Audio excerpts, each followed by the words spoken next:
जैसा कि हमने लास्ट एपिसोड में देखा कि जिया ने अपने मास्टर की मदद से बुद्धा लोटस एंगर तैयार किया था और मोचोंग पर अटैक किया था। बुद्धा लोटस एंगर को तैयार करने में बहुत सारी एनर्जी चाहिए होती है और वो एनर्जी मास्टर ने दी थी, जिस वजह से मास्टर अब पिछले एपिसोड में फिर से सोने चले गए थे। यानी क्योंकि बहुत ज्यादा एनर्जी यूज हो गई थी, इस खातिर मास्टर के पास सर्वाइव करने की शक्ति नहीं थी और इसी वजह से उन्हें डीप स्लीप में जाना पड़ा था। जियान पिछले एपिसोड में घायल होकर गिर रहा था और आइस एम्परर ने हालांकि उसे बचा तो लिया था, लेकिन जियान अभी भी बेहोश था। आइस एम्परर उसे मैनली स्टील मशीनरीज के पास ले आता है और अब हमें मैनली स्टील मशीनरीज के अंदर का सीन दिखाया जाता है। वहाँ हमें एक लोबू नाम का आदमी को दिखाते हैं जो अपने कई सारे आदमियों के साथ खड़ा था। उसके पास एक बड़ी सी जंगली छिपकली मौजूद थी जिसको उसने पिंजरे में पकड़ रखा था। लोबू अपने आदमियों के साथ वहाँ मजे ले रहा था और तभी वहाँ पर जी डिंग और जी ली आते हैं। वहाँ लोबू जीली से ये कहता है कि हमने ये जो जंगली जानवर पकड़ा है, हम इसको बढ़िया दाम में बेच देंगे। उसके कहने की स्टाइल को देखकर जिली को बहुत गुस्सा आता है, लेकिन वो कुछ नहीं कहता और अब कमरे के अंदर जाकर जियान की हालत को देखता है। जियान अपनी मौत से लड़ रहा था क्योंकि उसकी हालत अभी बहुत ज्यादा नाजुक थी।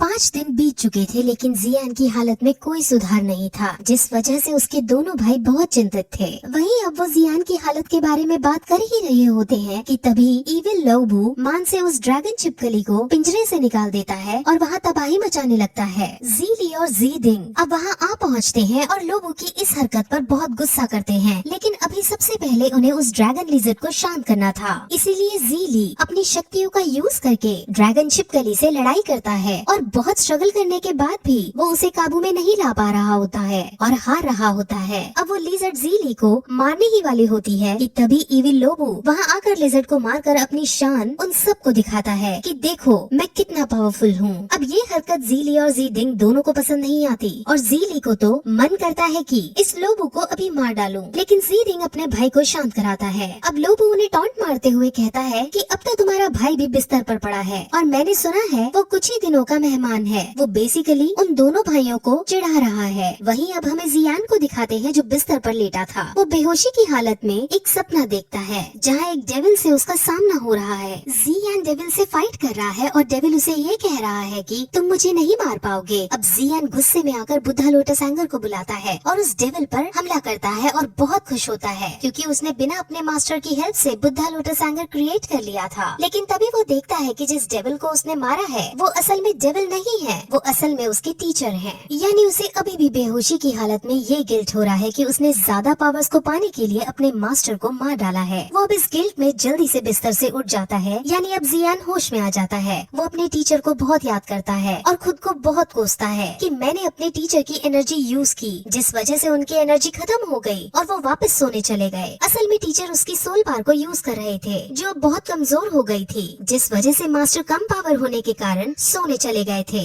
वहीं अब जियान के दोनों भाई वहाँ आते हैं और जियान को जागता पाकर वो बहुत खुश होते हैं। वो जियान से अब आराम करने को कहते हैं। अब फिर वहाँ आइस एम्परर आते हैं और जियान उनसे कहता है कि अब मैं इस हालत में नहीं हूँ कि आपके लिए वो मेडिसिन बना पाऊँ। मैं आपको उसे बनाने की रेसिपी दे देता हूँ और आप इस रेसिपी का यूज करके वो मेडिसिन बना लेना। जियान उनसे ये भी कहता है कि मेरी सोल पावर बहुत कम हो गई है, इसीलिए अब मैं आपकी कोई मदद नहीं कर पाऊंगा। वहीं आइस एम्परर उसकी कंडीशन पर दुखी तो होता है, लेकिन वो उसे समझाता है कि तुम्हारी सोल पावर फिर से रिकवर हो सकती है। मैं उस मेडिसिन को जानता हूँ जिससे तुम ठीक हो सकते हो, लेकिन उस मेडिसिन को बनाने के इंग्रेडिएंट्स हमें सिर्फ मिथिल ऑक्शन हाउस के हेडक्वार्टर के अंदर ही मिल सकते हैं। अब जियान अपनी सोल पावर को बढ़ाकर फिर से अपने मास्टर को जिंदा करना चाहता था, इसीलिए वो एक्साइटेड होकर उनसे अब सीधे वही चलने को कहता है ताकि वहाँ जाकर उसे इंग्रेडिएंट्स मिल सके और वो अपनी सोल पावर को बढ़ाकर अपने मास्टर को फिर से जगा सके। वहीं अब आइस एम्परर कमरे से बाहर आते हैं जो जीली और जी डिंग को लोबू के बारे में बात करते हुए देखते हैं। जीली और जी डिंग लोबू से परेशान थे और वो नहीं चाहते थे कि जियान की जागने की खबर उन तक पहुँचे, इसीलिए वो आइस एम्परर से जियान के जागने की बात किसी को भी बताने के लिए मना कर देते हैं। वहीं जियान अपने कमरे के अंदर बैठा था। वो क्वीन मेडूसा को देखता है जो स्नेक फॉर्म में थी। असल में वो स्नेक फॉर्म क्वीन मेडूसा का सिर्फ एक अंश था और वो अंश ये भूल चुका था कि वो क्वीन मेडूसा है। अब जियान की बॉडी काफी घायल थी, इसीलिए वो ग्रीन लोटस फायर पिल को खाकर खुद को रिकवर करने की कोशिश करता है, लेकिन उस पिल को खाने से नॉर्मल से ज्यादा एनर्जी प्रोड्यूस होने लगती है। अब एक्स्ट्रा एनर्जी को उसे अपनी बॉडी से बाहर निकालना था, इसीलिए वो एनर्जी को बाहर निकालने के लिए क्वीन मेडूसा जो स्नेक बनी हुई थी उनको उठाकर उनके मुंह में अपनी उंगली देकर एनर्जी को रिलीज करने लगता है। वो एनर्जी स्नेक को काफी पसंद आती है और स्नेक उस एनर्जी को खाता ही रहता है। और तभी हम देखते हैं कि वो स्नेक एनर्जी खाने की वजह से क्वीन मेडुसा में कन्वर्ट हो जाती है, यानी अब वो असली क्वीन मेडुसा बन जाती है। वहीं दूसरी तरफ हमें नयन रैन को दिखाते हैं जो अपने क्लैन में वापस लौट आई है। उसकी क्लैन का नाम यूलैंड सेक्ट है। उसके पास उसकी टीचर यूजी भी खड़ी है। जी हाँ, यूजी वही है जो जियान की प्रेमिका है और वो असल में नयन रैन की मास्टर उसकी टीचर भी है। नयन रैन अपने क्लैन लीडर को सब बात बताती है कि मोचोंग की बर्थडे पार्टी में क्या क्या हुआ और मोचोंग की असलियत क्या है। क्लैन लीडर जब उसे ये पूछती है कि वो दोनों अनजान शख्स जिन्होंने उसकी असलियत सामने लाई वो कौन थे, तब नयन रैन कहती है कि उन्होंने अपना चेहरा छुपाया हुआ था जिस वजह से हम उन्हें नहीं देख पाए। वहीं जियान जिसकी गोद में अब क्वीन मेडुसा बैठी है वो अब जियान की और बार खींचने लगती है। जियान तुरंत उसे अपने से दूर करता है और उसे धमकी देता है कि अगर तुमने मेरी पावर खींचने की कोशिश की तो तुम्हारे लिए अच्छा नहीं होगा। क्वीन मेडुसा को उसकी धमकी से डर नहीं लगता क्योंकि असल में वो जानती है कि जियान शक्तिशाली है, लेकिन क्वीन मेडुसा को हराना बच्चों का खेल नहीं। क्वीन मेडुसा के मन में जियान के खिलाफ गुस्सा था क्योंकि जियान की वजह से उसका टेम्पल तहस नहस हो गया था। क्वीन मेडुसा अभी अपनी फुल स्ट्रेंथ में नहीं होती, इसलिए वो जियान से अब फाइट तो नहीं करती, लेकिन उसे ये जरूर कह देती है कि जब मैं अपनी फुल स्ट्रेंथ में आ जाऊंगी तब मैं तुम्हें मार डालूंगी। अब ग्रीन लोटस पिल का इफेक्ट खत्म होने लगता है और क्वीन मेडुसा फिर से स्नेक फॉर्म में आ जाती है और फिर से सब कुछ भूलकर पहले जैसी हो जाती है। वहीं बाहर इविल लोबू के आदमी फिर से ज़ीली और ज़ीडिंग के सामने आते हैं और उन दोनों का मजाक उड़ाने लगते हैं। अब ज़ीली को सच में गुस्सा आ जाता है और तभी इविल लोबू भी वहाँ आ पहुँचता है। अब माहौल ऐसा बन चुका था कि जंग हुए बिना रहा नहीं जाता, इसलिए ज़ीडिंग अब लड़ने की इजाजत दे देता है और अब दोनों भाई ज़ीली और ज़ीडिंग मिलकर लोबू पर हमला करते हैं।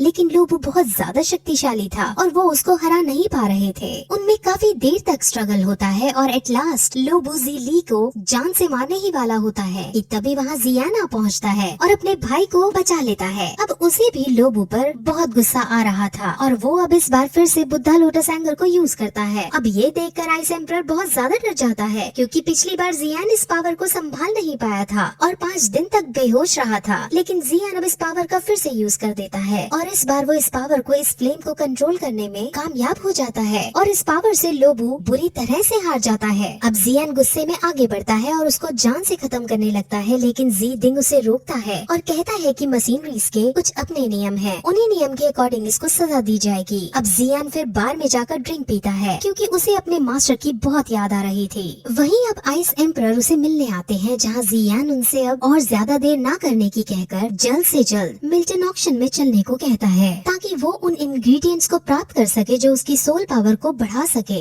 वहीं अब उस बार में आइस एम्परर के जाने के बाद जियान के दोनों भाई आते हैं जो जियान को डिप्रेस्ड हालत में देखते हैं। उसके भाई उसके पास जाकर उसे खुश करने के लिए अपनी पुरानी बातों को बताने लगते हैं और उसके साथ एंजॉय करते हैं जिससे जियान को काफी अच्छा लगता है। अब फिर से हमें यूलैंड सेक्ट को दिखाते हैं जहाँ यूजी नयन राणा को मार्शल आर्ट्स की ट्रेनिंग करा रही थी। नयन रैन बहुत अच्छे से ट्रेनिंग कर रही थी और उसके पास भी कई सारी एबिलिटीज थी। यूजी हालांकि उसको ट्रेनिंग करा रही थी लेकिन वो जियान के बारे में ही सोच रही थी। अब ट्रेनिंग खत्म करके नयन रैन यूजी के पास आती है और उसे कहती है कि आप दुखी लग रही हैं, ऐसा क्यों? जिस पर यूजी कहती है कि अब कुछ ही दिनों में तुम्हारा और जी फैमिली के वंशज का मैच होने वाला है, उसी को लेकर बस थोड़ी चिंता है। जिस पर अब नयन रैन भी ये कहती है कि 3 ईयर एग्रीमेंट की चिंता मुझे भी है और फिर यूजी को वो ये भी बताती है कि कल उसको उसके डैड का लेटर आया था। असल में नयन रैन के ग्रैंडपा के शरीर के अंदर पॉइजन मौजूद है जो कि शरीर से बाहर नहीं निकल पा रहा है। उनकी कंडीशन बिगड़ती जा रही है और ये सब इसलिए हो रहा है क्योंकि 3 साल पहले नयन रैन ने उस मैरिज को तोड़ दिया था और तब गुस्से में आकर उसके ग्रैंडपा गलती से पॉइजन को खा बैठे। नयन रैन उनके इस हालत का जिम्मेदार खुद को मानती है, लेकिन यूजी अब उसे शांत करती है और कहती है कि तुम चिंता मत करो, मैं गुहे से मिलूंगी और उनसे तुम्हारे ग्रैंडपा को दिखवाऊंगी और उनके पास कोई ना कोई इलाज जरूर होगा। गुहे वही है जो यूजी के साथ क्वीन मेडुसा के टेम्पल में आया था। गुहे एक एल्केमिस्ट है जो कई बीमारियों का उपचार जानता है। वहीं जियान अब अपने भाइयों से अलविदा लेता है और आइस एम्परर के साथ मिल्टन ऑक्शन हाउस के हेडक्वार्टर में जाने लगता है। वहाँ रास्ते में वो एयरप्लेन की सवारी करते हैं जहाँ उन्हें रॉक सिटी के एल्केमिस्ट ग्रुप के बच्चे दिखाई देते हैं। उन्होंने जियान के बारे में सुन रखा था और वो सब जियान से काफी इम्प्रेस्ड होते हैं क्योंकि जियान ने इतनी सी उम्र में ही एल्केमिस्ट के अंदर रैंक 2 हासिल कर लिया था। वहीं अब हमें जी जूनियर को दिखाते हैं जो ज़ीनान एकेडमी के अंदर थी और अब यहाँ से हमें पता चलता है कि जी जूनियर ने एक आदमी को हायर कर रखा है। जी जियान पर नजर रखने के लिए। असल में जी जूनियर जियान को पसंद करती है और इसीलिए वो जियान की हर खबर अपने पास रखती है। वो आदमी जिसको उसने हायर कर रखा है वो जी जूनियर को सारी बातें बताता है कि जियान के साथ अब तक क्या क्या हुआ। वो यूजी के बारे में भी बताता है, लेकिन उस आदमी को ये नहीं पता था कि यूजी और जियान एक दूसरे से प्यार करते हैं। उसको शक जरूर था और जब वो अपना शक जी जूनियर को बताता है तो जी जूनियर जेलसी फील करते हुए कहती है कि ऐसा कुछ नहीं है। वहीं जियान अब मिल्टन हाउस के अंदर पहुंच जाता है, जहां गार्ड्स उसे अंदर घुसने नहीं देते क्योंकि उसके पास इनविटेशन कार्ड नहीं था। तब वहाँ उस ऑक्शन हाउस का इंचार्ज का पोता, जिसको लोग मिस्टर ली नाम से पुकारते हैं, वो आता है। वो जियान से पूछता है कि उसका बजट कितना है। इस पर जियान अपना बजट बताता है तो मिस्टर ली उसके बजट को सुनकर पागलों की तरह हंसने लगता है क्योंकि उसका बजट बहुत कम था। वो जियान का बहुत मजाक उड़ाते हैं, लेकिन जियान भी बड़े स्टाइल में उसे एक कुत्ता बोल देता है, जिस पर मिस्टर ली बहुत गुस्सा होता है और वो उस पर अटैक करने लगता है कि वहाँ याफी आती है। याफी और जियान पहले से ही एक दूसरे को जानते थे और अब याफी जियान को देखकर खुश होती है और उससे बातें करती है। जियान कहता है कि मैं तुमसे प्राइवेट में कुछ बात करना चाहता हूँ, जिस पर याफी उसे अंदर ले जाने लगती है। मिस्टर ली इस बात से बहुत चिढ़ जाता है क्योंकि याफी वहाँ सबसे सुंदर लड़की थी और वो याफी पर गंदी नजर भी रखता था और याफी जियान का हाथ पकड़कर उसे अपने साथ ले जा रही थी और मिस्टर ली को बिल्कुल भी सहन नहीं होता, जिस वजह से वो याफी को गंदा गंदा बोलने लगता है। अब पहले तो जियान और याफी उसको सहन करते हैं, लेकिन जब मिस्टर ली अपनी लिमिट्स को क्रॉस करता है तो जियान तुरंत अपनी पावर्स का यूज कर उस पर अटैक करता है और उसको पीट डालता है। अब याफी मिस्टर ली की हालत को देखकर हंस पड़ती है और मिस्टर ली को इससे और ज्यादा गुस्सा आ जाता है। अब याफी आइस एम्परर और जियान को एक कमरे में लेकर जाती है, जहाँ जियान अब सबसे पहले उससे यही पूछता है कि तुम यहाँ पर कब से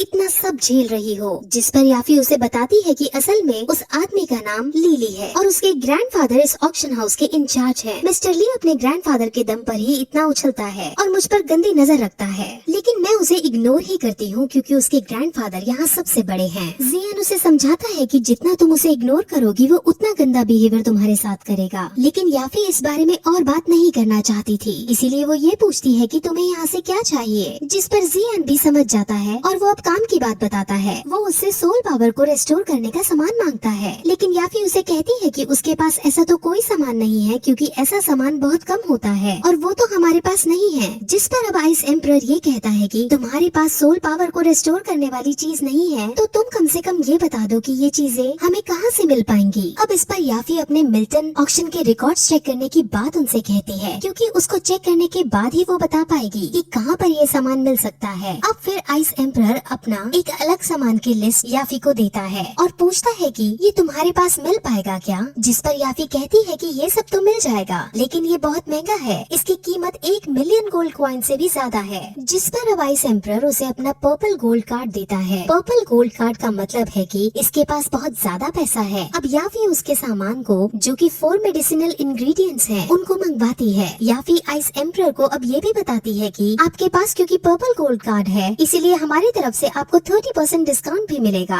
वही अब मिस्टर ली एल्डर ली के साथ आ पहुँचते हैं और उनसे कहते हैं कि जो सामान तुम मांग रहे हो वो हमने किसी और को देने का वादा कर रखा है, जिस पर याफी कहती है कि रिकॉर्ड्स में तो कोई नहीं है ऐसा जिसको आपने इसको देने का वादा करा हो। आप इन दोनों कस्टमर्स से क्यों पंगा ले रहे हो, ये बहुत बड़े कस्टमर्स हैं जिनसे हमें बहुत फायदा होगा। लेकिन उसकी इस बात को इग्नोर मारते हुए मिस्टर ली जियान को देखते हैं और कहते हैं कि इसी ने मुझ पर अटैक किया था और याफी ने इसका साथ दिया था। अब ये सुनकर एल्डर ली याफी से कहते हैं कि अब अगले बार मीटिंग बिठाई जाएगी जिसके अंदर तुम्हें यहाँ से निकाल दिया जाएगा। अब एल्डर ली आइस एम्परर को देखते हैं और उसे देखते ही समझ जाते हैं कि ये आदमी आइस एम्परर है और अगर इससे पंगा लिया तो हमें बर्बाद करके रख देगा। अब वो अपने कदम पीछे हटाने लगते हैं, लेकिन अभी तक उसने बहुत बदतमीजी कर ली थी, जिस वजह से आइस एम्परर एक अटैक करके उसे मजा तो चखा ही देते हैं। मार खाते ही उसे ये पता चल जाता है कि ये दोहोंग लेवल के हैं। अब एल्डर ली तुरंत डर कर उनका इंग्रेडिएंट्स लाता है और उन्हें दे देता है और वहाँ से चला जाता है। अब याफी उनके पास आती है और क्योंकि उसे ये पता चल जाता है कि ये दोहोंग लेवल के हैं तो ऑक्शन हाउस के रूल्स के अकॉर्डिंग दोहोंग वालों को 50% डिस्काउंट मिलता है, जिस पर याफी अब उन्हें 50% डिस्काउंट के साथ ये इंग्रेडिएंट्स दे देती है। अब उनके पास इंग्रेडिएंट्स आ चुके थे इसलिए वो वहाँ से जाने लगते हैं, लेकिन तभी एक सेविका वहाँ आती है और याफी को ये बताती है कि नयन रैन आपसे मिलने के लिए आई है। अब नयन रैन का नाम सुनकर जियान को फिर से गुस्सा आ जाता है और वो एक जगह छुपकर नयन रैन और याफी की बातें सुनने लगता है और यही ये एपिसोड इस तरह खत्म हो जाता है।